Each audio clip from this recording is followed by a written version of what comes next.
Good morning to all of you. Welcome back to my channel. आज है 22 सितंबर 2025 और हम बात करेंगे इंडियन एक्सप्रेस न्यूज़पेपर के एडिटोरियल पेज पे एक आर्टिकल के बारे में। ये आपकी स्पोकन इंग्लिश के लिए बेनिफिशियल रहता है ये कंटेंट, और आपके मेंस आंसर राइटिंग में भी बहुत सारा लिवरेज देगा आपको। न्यूज़पेपर की पीडीएफ आप जाके डाउनलोड कर सकते हैं टेलीग्राम चैनल से। टॉपिकल ई पेपर के नाम से टेलीग्राम चैनल है। यहाँ पे इंडियन एक्सप्रेस और द हिंदू न्यूज़पेपर की पीडीएफ फ्री में ही प्रोवाइड करा दी जाती है। तो आज द हिंदू न्यूज़पेपर के डाउनलोड करने में इशू आ रहा है क्योंकि इसको अर्ली मॉर्निंग में इशू आता रहता है। तो do not worry, we will discuss about the Indian express newspaper PDF. तो देखो, इन्होंने बात की है the visa barrier. Visa barrier अभी यूएसए ने H1B वीजा होता है कि जो अपने यहाँ पे टेक्नोक्रेट्स हैं, कंपनियां यहाँ से ट्रांसफर कर देती हैं बंदों का, क्योंकि कभी क्या होता है ऑन शोर या ऑफ शोर। ऑफ शोर होता है मतलब यहाँ रह के उनको सर्विसेज प्रोवाइड करना, उनकी चीज़ों को रिजोल्व करना। कई बार क्या ऑन साइट भी जाना पड़ता है, क्योंकि ऑन साइट में कस्टमर सेटिस्फेक्शन होता है और बहुत सारी चीज़ें होती हैं। मान लो कोई सर्विसेज प्रोवाइड करता है, कोई टेक्नोक्रेट्स, कोई आईटी सेक्टर का या कंप्यूटर सेक्टर का बंदा काम करता है, तो वो उसको वहाँ पे जाके रिजोल्व करता है चीज़ों को, और फिर अपना शॉर्ट टर्म ड्यूरेशन के लिए इस वीज़ा पे रहता है और फिर वापस आ जाता है। तो उसकी फीस बढ़ा दी है, तो उसके रेपरकशंस क्या रहेंगे जो इंडियन टैलेंट है, और क्या क्या देखेंगे, क्या लिखा गया है। तो वीज़ा बैरियर, बैरियर मतलब बाधा, इम्पेडिमेंट भी होता है इसका synonyms. US protectionism is targeting mobility of high skilled professionals. तो प्रोटेक्शनिज्म अपने आप को संरक्षण करना उनका काम है, जो कि ट्रंप की पॉलिसी रहती है। मेकिंग अमेरिका ग्रेट अगेन उनका जुमला रहता है, रेटोरिक रहता है, तो मागा बोलते हैं वो। तो US protectionism is targeting mobility of, mobility मतलब क्या होता है, मोबाइल होता है जो एक जगह से दूसरी जगह जाने वाला।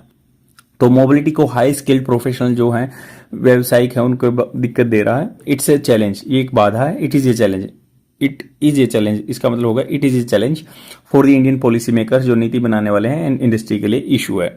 इन रिसेंट वीक, हाल ही सप्ताह में, there have been sign of thaw in India US relationship. था मतलब पिघलना होता है, वैसे बर्फ पिघलती है उसके लिए वर्ड यूज होता है, बट ये नॉर्मलाइजेशन के बारे में बात हो रही है। But the Donald Trump administration announcement of raising the H1B visa fees is a setback. Setback मतलब वापस से पीछे चले गए, सेटबैक एक धक्का। It's effectively targets Indian by फार मतलब जो अब तक द बिगेस्ट बेनिफिशियरी, बाई फार अब तक जो क्या थे, बहुत ज्यादा बड़े मतलब फायदेमंद इंडियन थे of this program. It is clear that labour mobility and services are the latest target of America protectionist policy.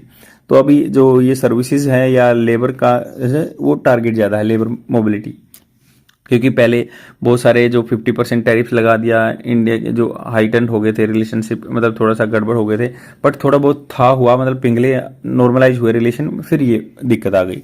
Which have till now use, जो क्या है, विच हैव टिल नाउ आज तक यूज हुए, यूज्ड, हैव वर्ब की third form present perfect tense, use हुए हैं tariffs to repress the goods trades. तो गुड्स ट्रेड्स जो है, चीजों का व्यापार है, उस पर टैरिफ की इशू आया था, 50% लगा दिया था। Both sides of the employment spectrum, spectrum मतलब क्या होता है, पूरा होल रेंज। बोथ हैंड मतलब इस एंड पे भी इस एंड पे भी, दोनों साइड में क्या है, are now under pressure, under pressure है एम्प्लॉयमेंट, अंडर प्रेशर जो नौकरी देने वाला लेने वाला दोनों प्रेशर में। Tariffs on goods have a bearing on the low and semi skilled jobs. जो टैरिफ गुड्स चीजों पे लगाए जाते हैं वो क्या है, बेयरिंग मतलब वो इम्पैक्ट डाल रहे हैं, प्रभाव डाल रहे हैं लो एंड सेमी स्किल्ड जॉब, जो लो एंड सेमी स्किल्ड जॉब है। While the visa free impact high skilled IT job. मतलब दोनों साइड ये हो गया कि डबल, दोनों एंड पे, बोथ एंड पे, स्पेक्ट्रम पे जो कम कमाते हैं, थोड़े से अनस्किल्ड लेबर हैं, मैनुअल वर्क करते हैं, उन पे तो गुड्स में एक दिक्कत डाल दी, और ये हाईली स्किल्ड पे आईटी वाले में डाल दी।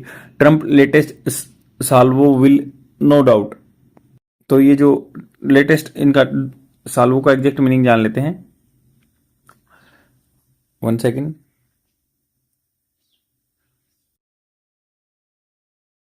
तो ये जो इनका साल्वो का एग्जैक्ट मीनिंग शायद ये होता है कि कोई भी जुमला टाइप में, या लेटेस्ट साल्वो टेक्निक जो इनकी है, will no doubt cast a shadow over India and US trade talks. तो ये कास्ट डाल देगा, कास्ट ए शेडो का मतलब होता है कि ये छाया डाल देगा, ये बुराई ला देगा, अपशगुन ला देगा over India US trade talks, जो व्यापार की बातें चल रही हैं। Commerce minister Piyush Goyal is slated to visit US in the coming days. Slated होता है कि स्लेट पे लिखा गया है, जैसे मतलब ये प्री डिसाइडेड किया गया है, पहले से है कि भाई वो जाएंगे यूएस में। द ट्रम्प एडमिनिस्ट्रेशन में well believe that IT firms have manipulated the H1B visa system. तो ट्रम्प एडमिनिस्ट्रेशन में शायद हो सकता है वेल बिलीव, अच्छे से बिलीव करे that IT firms have manipulated the H1 visa system. तो ट्रम्प एडमिनिस्ट्रेशन शायद ऐसा बिलीव कर सकता है कि IT फर्म्स ने क्या है मैनिपुलेटेड होता है, चेंजमेंट करना है H1B सिस्टम को। बट द मूव जो स्टेप आया will have wide ranging consequences for the US economy as well. तो US इकोनॉमी पे भी इंपैक्ट डालेंगे इनका एज वेल। इसके साथ में ensuring cost effective labour replacement. Cost effective मतलब कम पैसे में काम करते थे Indians. Cost effective labour replacement will difficult for the US companies. US company नहीं मैनेज कर पाएंगी क्योंकि USA के तो जो एम्प्लॉय हैं वो चार्ज ज़्यादा करते हैं। The demand supply mismatch will put pressure on the firm margin. जो फर्म की कमाई होती है उस पर मार्जिन पे इम्पेक्ट डालेगा, डिमांड और सप्लाई वाला दिक्कत हो जाएगी। मोर क्रिटिकली ज़्यादा इंपॉर्टेंट ये है कि skilled migrant workers from the core of US knowledge and innovation ecosystem. तो जो हमारे स्किल्ड माइग्रेंट वर्कर है ना वो फॉर्म बनाते हैं, कोर बिल्कुल केंद्र बनाते हैं US की नॉलेज का, इनोवेशन इकोसिस्टम का। As university of California economist Giovanni Peri has pointed out, उन्होंने ये पॉइंट आउट कर चुके हैं कि 26% of US based Nobel prize winner from the 1919 to 2000 are were immigrants. तो मतलब जब 1990 से लेकर 2000 तक जो नोबेल प्राइज मिले ना वो इंडियन में इमिग्रेंट्स रहे हैं, ये वो जो यूनिवर्सिटी ऑफ कैलिफोर्निया के इकोनॉमिस्ट ने कहा है। Stout Anderson and of the National Foundation for American Policy and Misela Pledger for the Contest First LLC have shown that between 1990 to 2005, 25% of founder of public venture-backed US companies were immigrant।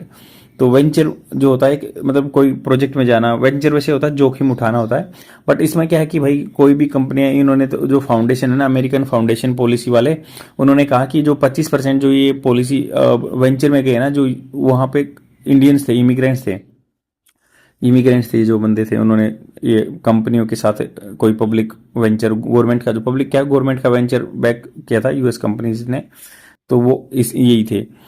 As companies are now unlikely to fork out 1 lakh for each visa dollar. तो क्या इन्होंने कहा कि फोक out होता है, जैसे फोक तो वैसे आप जिससे सब्जी वगैरह खाते हैं वो होता है, बट फोक आउट होता है निकालेंगे लगभग मतलब $1 लाख रुपए लगेंगे ईच वीजा के लिए। टैलेंट में simply move to other more welcoming parts of the world. European union में चले जाएंगे इंडिया, अदर पार्ट्स में चले जाएंगे, क्योंकि ये बहुत ही फोक आउट है, अलग कर देगा। मतलब ईच वीजा के लिए इतना नहीं होगा क्योंकि आदमियों के पास इतने अफोर्डेबल, कंपनी इतने पैसे ही नहीं देती। $1 लाख से तो कम सैलरी रहती है एनुअली, और ये one time visa fees $1 lakh ले रहे हैं। The visa fee hike will impact operation of both American and Indian business को इम्पैक्ट डालेगा। इंडियन मेजर्स लाइक जो इंडियन IT मेजर्स कंपनी है Infosys, TCS, HCL and Wipro have the most H1B staff on the payrolls. ये मतलब payroll मतलब क्या, उनकी जो लिस्ट जो पेमेंट देते हैं उन रो पर, ये तो ज्यादातर यही है H1B वीजा स्टाफ है। As do US tech giants like the Amazon and Microsoft, Meta, Apple, Google. जैसे अमेरिकन के जो जियांट्स हैं उनमें भी ये इंडियंस ही हैं पेरोल पे, H1B वीजा पे, Amazon, Microsoft, Meta, Apple and Google में भी। तो इन्होंने कहा कि the move will disrupt on शोर प्रोजेक्ट्स। ऑन शोर मतलब वहां पे जाके जो काम करते हैं ना of Indian tech companies. The Indian IT sector already confronted with uncertain global environment and grappling with the fall out of increasing adoption of AI। पहले से इंडिया का IT सेक्टर गड़बड़ में आ रहा है क्योंकि AI का अडोप्शन हो रहा है। तो जो डाटा इंटरप्रिटेशन या डाटा एनालिसिस का काम होता है वो AI कर दे रहा है। Has its tech task cut out. तो इनके काम को निकाल रहे हैं, कट आउट कर दे रहे हैं। As reduce flow of migrants could also implication for the remittance to India. जो इंडिया में पैसा आता है रेमिटेंस, वो जो बाहर काम करने वाले यहाँ भेजते हैं वो भी कम होगा। The US accounted for 27% of the all remittance of the to company 2023-24। मतलब US से ही 27% रेमिटेंस आता था। But there could be silver lining. Silver lining हो सकता है फ्यूचर में अच्छी लाइनिंग हो। The visa restriction could provide an impetus to India global capacity centre. तो इम्पेटस होता है पुश कर देगा, ये कर देगा कि ऐसा हो सकता है वीजा की रेस्ट्रिक्शन लगे ना, कुड प्रोवाइड कर सकता है इम्पेटेशन पुश टू इंडिया के ग्लोबल कैपेसिटी सेंटर में।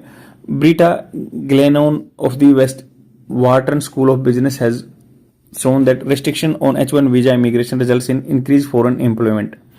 तो इन्होंने कहा कि अगर मान लो ये बिजनेस स्कूल की जो लेडीज हैं उन्होंने कहा कि भाई ये दिखा चुका कि रेस्ट्रिक्शन लगेगा ना H1 वीजा इमिग्रेशन पे, रिजल्ट उसका क्या रहेगा, इन रिजल्ट ले इंक्रीज फॉरेन एम्प्लॉयमेंट, तो फॉरेन एम्प्लॉयमेंट बढ़ जाएगी with firms opening more office and hiring more people. तो ये बाहर से और हायर करेंगे, ऑफिस खोलेंगे अलग अलग कंट्री में और वहां से हायर करेंगे। Such as expansion tends to concentrated in Canada, तो ऐसा एक्सपेंशन ट्रेंड क्या हो सकता है, concentrated Canada, India and China में अपने ऑफिस खोल सकते हैं।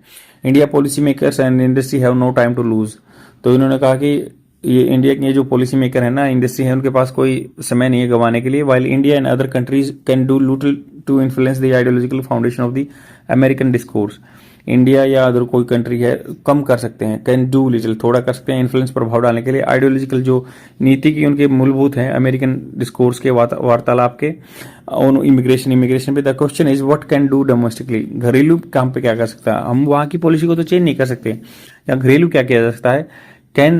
कैन मुझसे क्वेश्चन पूछ रहा है राइटर के, हेल्पिंग और बाहर निकाल दी ना, तो इन्होंने कहा कि कैन द इनोवेशन हब्स, जो इनोवेशन के हब्स हैं that power the US economy be replicated in India, के इंडिया में खोले जा सकते हैं innovation hub.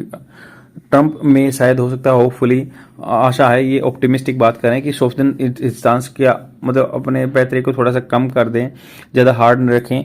The market hopefully will push him to do so, market की जो डाउन आएगा तो वो उसको पुश कर सकते हैं कि थोड़ा सॉफ्ट हो। And but hope when it comes to Trump, जैसे आशा है कि भाई जब ट्रंप पे बात आती है ना, इज नो स्ट्रेटजी, कोई उनकी नीति नहीं रहती।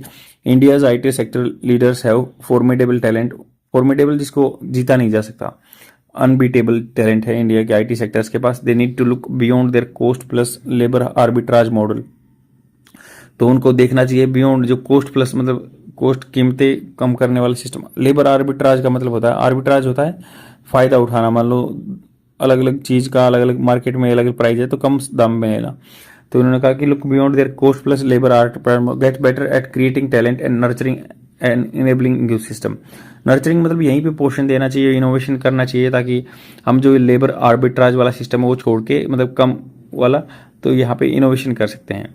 आई होप आपको समझ में आया होगा, बने रहिए इस चैनल पे। और मैं जो एक वर्ड था उसका मीनिंग मैं नीचे डाल दूंगा साल्वो का कमेंट सेक्शन में, वहाँ पे देख सकते हैं। आज के लिए इतना ही, thank you very much, bye.